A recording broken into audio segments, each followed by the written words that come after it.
أعوذ بالله من الشيطان الرجيم بسم الله الرحمن الرحيم ذلك ومن عاقب بمثل ما عوقب به ثم بغي عليه لينصرنه الله إن الله لعفو غفور صدق الله العظيم سبحانك لا علم لنا إلا ما علمتنا إنك أنت العليم الحكيم ذالک یہ ہے ان کا حال ومن اور جس نے عاقبہ بدلہ لیا بے مثل اتنا ہی ماجدنا عو کے بس ستایا گیا بھی اس کو ثم پھر بغیا زیادتی کی گئی علیہ اس کے اوپر لینصرنہ اللہ ضرور بضرور مدد کرے گا اس کی اللہ رب العالمین ان اللہ بے شک اللہ تعالی لعفو بہت معاف کرنے والا ہے غفور اور درگزر کرنے والا ہے بہت زیادہ ذالک یہ ہے ان کا حال گزشتہ آیات کے اندر حال ذکر کیا گیا اہل ایمان کا کہ جن کے سامنے اللہ رب العالمین کا جو حکم ثابت ہو جاتا ہے خواہ ہجرت کرنا ہو جہاد فی سبیل اللہ ہو تو اس کام کو نبی کے طریقے کے مطابق اللہ کی رضا کے لیے کرتے ہیں تو پھر ان کا حال یہ ہے کہ اللہ تعالیٰ انشاءاللہ ان کو دنیا کے اندر بھی بہترین زندگی سے عزت کی زندگی سے نوازتا ہے اور آخرت کے اندر اللہ تعالیٰ ان کو رزق حسن عطا فرمائے گا باعزت رزق عطا فرمائے گا اور اللہ تعالیٰ ایسی جگہ کے اندر ان کو رہائش دے گا کہ جو ان کی طبیعت کے موافق ہوگی آج جو آیت بینہ ہم سیکھ رہے ہیں اس کے اندر یہ اصول بتلایا گیا کہ اگر جس بندے کے ساتھ زیادتی کی گئی تو جتنی زیادتی کی گئی ہے اس کے برابر بدلہ لینے کا اس کو اسلام نے حق دیا ہے لیکن یہ بات بھی سمجھا دی گئی کہ برابر کا بدلہ لینا جائز ہے لے سکتا ہے لیکن اگر معاف کر دے تو یہ اس کے لیے بہتر ہے تو یہاں پر یہ بات ارشاد فرمائی ومن عاقب جس نے بدلہ لیا ومن عاقب جس نے بدلہ لیا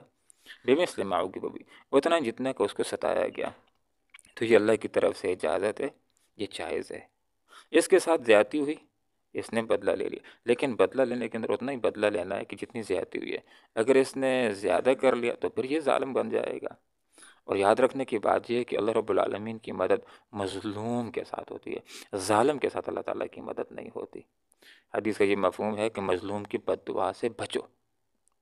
کیونکہ مظلوم کی بد دعا اور اللہ کے درمیان کوئی حجاب اور پردہ نہیں ہوتا اس لیے یہاں پر فرمایا کہ ایک انسان نے کوشش یہ کرنی ہے مفہوم یہ ہے کہ اس نے ظالم نہیں بننا ہے برابری کا وہ بدلہ لے سکتا ہے لیکن بدلہ لینے کے اندر دیکھے کہیں اس سے ظلم نہ ہو جائے کہیں وہ زیادہ نہ ہو جائے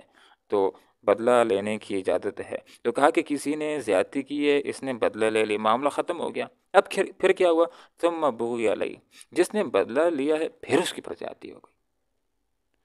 تو اگر پھر دوبارہ سے اس کے اوپر کوئی زیادتی کر لیتا ہے پریشان نہ ہو لینصرنہ اللہ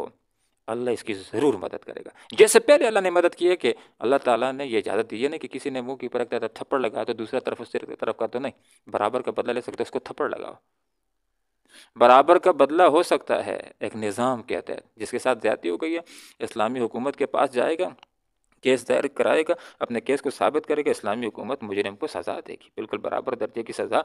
دلوائی جائے گی تو یہاں پر یہ بات ارشاد فرما دی گئی کہ اس نے بدلہ لے لیا معاملہ ختم ثم بغی علیہ پھر اس کی پر زیادتی ہو گئی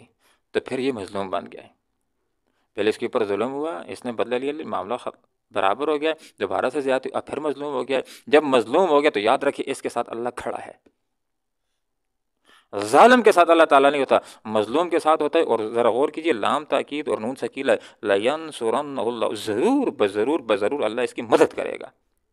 ذرا غور کیجیے مسلمانوں کو کتنا ستایا گیا مفسرین حضرات نے یہ بات ذکر کی ہے تو مسلمانوں نے بدر کے میدان کے اندر اپنا بدلہ لیا پھر دوبارہ مسلمانوں کو ستایا گیا احد کے اندر اور احزاب کے اندر پھر پوری مدد اللہ تعالیٰ نے فتح مکہ کے موقع پر کر دی تو یہاں پر یہ بات ارشاد فرما دی گئی کہ ومن عاقب جس نے بدلہ لیا بمثل ما اتنا جتنا کہ اس کو ستایا گیا یہ چاہے تھے ثم بغی علیہ، پھر مظلوم کے اوپر کسی نے ظلم کر لیا تو پھر اللہ تعالیٰ اس کی ضرور مدد کرے گا۔ ان اللہ لعفو غفور، یہاں پر بہت پیاری بات سمجھا دی گئی، اللہ تعالیٰ کی دو صفات ذکر ہیں کہ بے شک اللہ تعالیٰ بہت زیادہ معاف کرنے والا اور درگزر کرنے والا ہے۔ تو انسانوں کو چاہیے کہ یہ صفات اپنے اندر پیدا کرنے کی کوشش کریں۔ قرآن کی ایک آیت، اس کا مفہوم یہ ہے کہ وہاں پر حقیقت میں ایک بہت بڑا نقطہ سمجھایا گیا دشمن کو اپنا دوست بنانے کا، اور یہ کام وہی کر سکتا ہے کہ جس کا بہت بڑا دل ہو۔ لوگ تو تھوڑی سی بات ہو جاتی ہے تو بدلے لینے کے اوپر آ جاتے ہیں، بلکہ اس نے تھوڑا بہت کام کیا ہے تو یہ اینٹ کا جواب پتھر سے دیتے ہیں۔ لیکن اس آیت کے اوپر آدمی غور کرتا ہے، بہت قیمتی بات اللہ نے سمجھائی ہے، اور جو دنیا کو تبدیل کر کے رکھنے والے لوگ ہیں، لوگوں کے دلوں کی دنیا کو تبدیل کرنے والے لوگ ہیں، وہ اس کے اوپر عمل کر سکتے ہیں، وہ اس کے اوپر عمل کرتے ہیں، ان کو اس کے اوپر عمل کرنے کا احساس نصیب ہوتا ہے۔ آیت کا مفہوم یہ ہے کہ اللہ تعالیٰ نے فرمایا ادفع باللتی ہی احسن، کہ کسی کی برائی ہے تو اچھے انداز میں دور کرو۔ یہ نہیں کہ کوئی کانٹے ڈال رہا ہے تو تم بھی کانٹے ڈالو تو جو برابر ہو جائے گا، وہ برائی کر رہا ہے تو کانٹے تمہارے راستے میں ڈالتا ہے، تم بس ہٹا دو۔ کوئی گالی دے تو اس کے بدلے میں گالی دے گا تو یہ تو معاملہ سنورے گا نہیں، گالی کے مقابلے کے اندر اچھے انداز کے اندر اس کو تم جواب دے دو۔ پتھر کے مقابلے میں پھول پیش کرو گے تو فرمایا ادفع باللتی احسن، دور کرو برائی کو اس طریقے سے جو اچھی ہو، بہترین ہو۔ پھر فرمایا کہ اگر ایسا کرو گے تو کیا ہوگا، فَإِذَا الَّذِي بَيْنَكَ وَبَيْنَهُ عَدَاوَةٌ، وہ کہ جس کی اور تمہارے درمیان عداوت دشمنی ہے، كَأَنَّهُ وَلِيٌّ حَمِيمٌ، تمہارا جگری دوست ہو جائے گا۔ تو اگر کسی کے دل کی دنیا کو تبدیل کرنا ہے تو بدلے لینے کو چھوڑنا ہوگا۔ کسی کے دل کی دنیا کو تبدیل کرنا ہے تو 3 کام کرنا ہے۔ پہلا یہ کہ بدلہ نہیں لینا ہے۔ نمبر 2، دل کی پوری خوشی کے ساتھ معاف کر دینا، یہ نہیں کہ بس معاف آدمی کر دے تو پھر موقع ملے تو بدلہ لے لے، ایسی بات نہیں ہے۔ نمبر 1، جس نے زیادتی کی ہے تو بدلہ نہ لے۔ نمبر 2، دل کی خوشی کے ساتھ معاف کر دے۔ اور تیسری بات کہ وہی جس نے زیادتی کی، تمہیں موقع مل گیا تو تم اس کے ساتھ احسان کر دو۔ ایسا اگر ہو گیا اس کی دل کی دنیا تبدیل ہو کر کے کہ میرا کیا رویہ، اس کا کیا ہے۔ اب دیکھیں آپ صلی اللہ علیہ وسلم کا کتنا بہترین اسوہ ہے۔ کہا جاتا ہے کہ جب نماز کے لیے جاتے تو کوئی بڑھیا کوڑا پھینک دیا کرتی تھی تو کوئی بدلہ نہیں لیتے تھے، بس اسی طرح چلے جاتے تھے دامن کو صاف کر کے۔ تو کسی دن کوڑا نہیں پھینکا کرتے، پوچھے کیا معاملہ ہے، تو بتلایا کہ بڑھیا جو کوڑا پھینکا کرتی تھی وہ تو بیمار ہے۔ تو آپ صلی اللہ علیہ وسلم اس کے علم میں آیا تو وہ ڈر گئی تھی کہ مجھ سے بدلہ لیں گے۔ آپ صلی اللہ علیہ وسلم نے بدلہ نہیں لیا، اس کی عادت کی ہے، اس کی دل کی دنیا تبدیل ہو گئی۔ تو اہل ایمان وہ لوگ ہوتے ہیں کہ جو لوگوں کی دلوں کی دنیا کو تبدیل کرنے والے ہیں، وہ بدلے لینے والے نہیں ہوتے ہیں۔ آپ صلی اللہ علیہ وسلم کا اسوہ یہ ہے کہ آپ نے اپنی ذات کی خاطر بدلے نہیں لیے تھے۔ ایک واقعہ مشہور ہے کہ ایک جنگ سے جب واپس آ رہے تھے تو پڑاؤ ڈالا تو کچھ ساتھی ادھر لیٹ گئے، کچھ ساتھی ادھر لیٹ گئے درختوں کے نیچے، اس طرح آپ صلی اللہ علیہ وسلم بھی آرام کرنے لگے۔ تو آپ صلی اللہ علیہ وسلم نے اپنی تلوار درخت کے ساتھ لٹکا دی۔ ایک آدمی آیا، اس نے تلوار کو اٹھایا، آپ صلی اللہ علیہ وسلم کو جگایا اور کہا کہ میں یہ عاصموں کا منی، آپ کو مجھ سے کون بچائے گا۔ تو آپ صلی اللہ علیہ وسلم تو صرف لوگوں کو نہیں سکھاتے تھے بلکہ خود اپنا ایمان اور یقین بھی تھا کہ جو رات قبر میں باہر نہیں ہو سکتی، جو باہر قبر میں نہیں ہو سکتی، تو آپ صلی اللہ علیہ وسلم نے پورے اعتماد کے ساتھ اللہ کے بھروسے کے اوپر فرمایا اللہ مجھ کو تم سے اللہ بچائے گا۔ اس کے اوپر روب تاری تلوار ہاتھ سے گر جاتی ہے۔ تو اب وہ تلوار آپ صلی اللہ علیہ وسلم نے اٹھائی، فرمایا کہ تم کو مجھ سے کون بچائے گا۔ تو ڈرنے لگا، معافی مانگنے لگا۔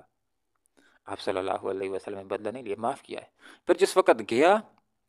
تو آپ صلی اللہ علیہ وسلم کا اپنے لوگوں کے درمیان اس نے تعارف پیش کیا کہ تمہارے پاس بہترین بندے کے بہترین بیٹے کی طرف سے آ رہا ہوں، بہترین انسان جو عبداللہ تھا اس کے بیٹے بہترین انسان محمد کی طرف سے تمہارے پاس آ رہا ہوں کہ جو معاف کرنے والا انسان ہے۔ آپ صلی اللہ علیہ وسلم اگر طائف کے موقع کے اوپر بھی چاہتے لوگوں کو سزا دینا تو دلوا سکتے تھے، بدلہ لے سکتے تھے کہ 10 دن تک مسلسل محنت کرتے رہے، ایک بندہ بھی طائف میں مسلمان نہیں ہوا، بلکہ لوگوں نے پتھر مار کر کے نوجوانوں کے پیچھے لگایا، پتھر مار کر کے اپنی بستی سے نکالا۔ تو اللہ رب العالمین نے آپ صلی اللہ علیہ وسلم کی مدد کے لیے پہاڑوں کے فرشتوں کو بھیج دیا۔ تو انہوں نے عرض کیا اللہ کے رسول اگر آپ چاہیں تو اس طائف کے دونوں پہاڑوں کے درمیان بستی کو پیس کر کے رکھ دوں۔ آپ صلی اللہ علیہ وسلم نے فرمایا کہ نہیں، معاف کر دیا ہے۔ مفہوم یہ تھا کہ مجھے تو اللہ رب العالمین نے لوگوں کے لیے رحمت بنا کر کے بھیجا ہے،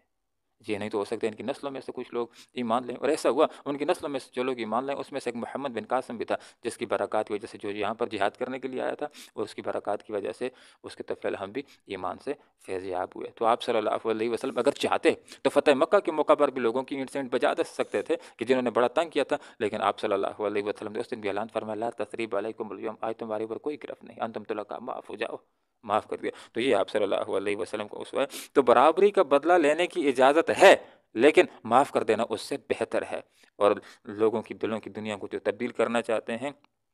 دشمنوں کو دوست بنانا چاہتے ہیں، تو پھر اس کا نقطہ یہ ہے کہ نمبر ایک، اگر کسی نے زیادتی کی ہے تو آدمی بدلہ نہ لے، نمبر دو دل کی خوشی کے ساتھ اللہ کی رضا کے لیے معاف کر دے، اور نمبر تین وہی جس بندے نے ظلم کیا ہے، زیادتی کی ہے، جب موقع آئے تو اس کے ساتھ آدمی احسان کر دے۔ وہ انسان ہوگا تو سوچنے کے اوپر مجبور ہو جائے گا کہ میں نے کیا کیا تھا اور یہ میرے ساتھ کیا کر رہا ہے۔ اللہ رب العالمین سے دعا کرتے ہیں اللہ تعالیٰ قرآن و سنت کو سیکھنے کی، سمجھنے کی اور اخلاص کے ساتھ عمل کرنے کی توفیق عطا فرمائے۔ آمین وآخر دعوانا الحمدللہ رب العالمین۔ ذالک، یہ تو حال ہے ان مسلمانوں کا، ومن، اور جس نے عاقبہ بدلہ لیا بے مثل اتنا ہی ما جتنا عوقب ستایا گیا بھی اس کو، تو یہ جائز ہے اس کے لیے۔ ثم، پھر بغیہ زیادتی کی گئی علیہ اس کے اوپر، اس مظلوم کے اوپر، لینصرنہ اللہ، پھر ضرور بضرور مدد کرے گا اس مظلوم کی اللہ رب العالمین۔ ان اللہ، بے شک اللہ تعالیٰ، لعفو، بہت زیادہ معاف کرنے والا ہے، غفور، اور بہت زیادہ درگزر کرنے والا ہے۔ اللہم ربنا آتنا فی الدنیا حسنہ وفی الآخرۃ حسنہ وقنا عذاب النار برحمتک یا ارحم الراحمین۔